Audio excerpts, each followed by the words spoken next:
Hi there, Ken Godevanis again, and this is Kenny's Carrots. We're looking at episode 34, believe it or not, of our Carrots, and that's with a K. And we are continuing to work our way through Christopher Watkins' Biblical Critical Theory. Fascinating book. Today I want to give you some of his thoughts and some of my thoughts on the why and how of God's choosings. And this is a whole new perspective that I discovered in my reading recently, and I hope you enjoy it. Here goes. Here's what Christopher Watkin had to say. He says, God made his promise to Abraham, Hebrews chapter 6, verse 13. But now let's go back to the time of Abraham in Genesis. The first major climax of the biblical theme of promise making is the Abraham narrative in Genesis chapters 12 to 17.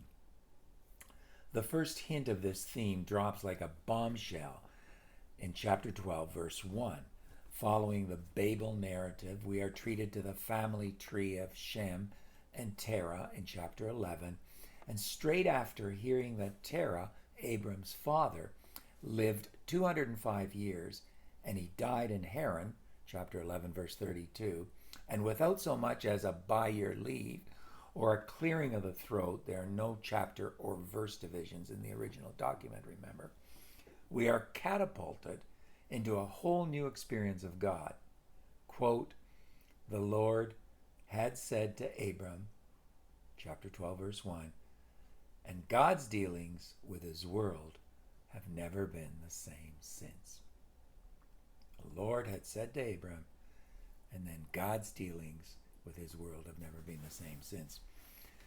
We know little about Abram's life when he takes center stage, in the biblical drama. The clearest indication is given at the end of the book of Joshua, when Joshua tells the people of Israel that Abraham's family, quote, served other gods. Joshua 24, verse 2.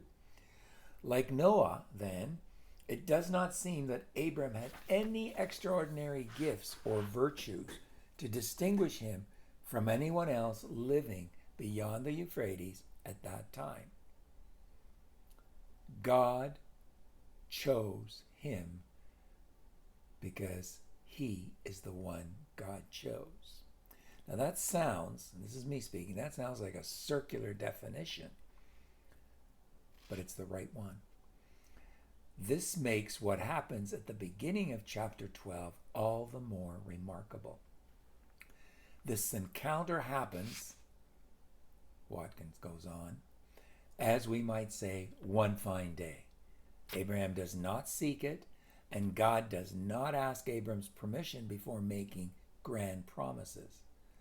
Out of nowhere, as far as the narrative is concerned, God decisively intervenes in the story of Abram and in the story of the human race, and he does so by sheer grace. That's the whole point. Let's remember this. God chooses you or I or somebody else because we are the ones that God chose.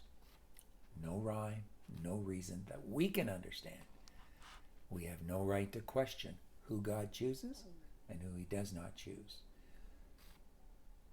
for some special assignment, some special ministry, some special mission, some notoriety.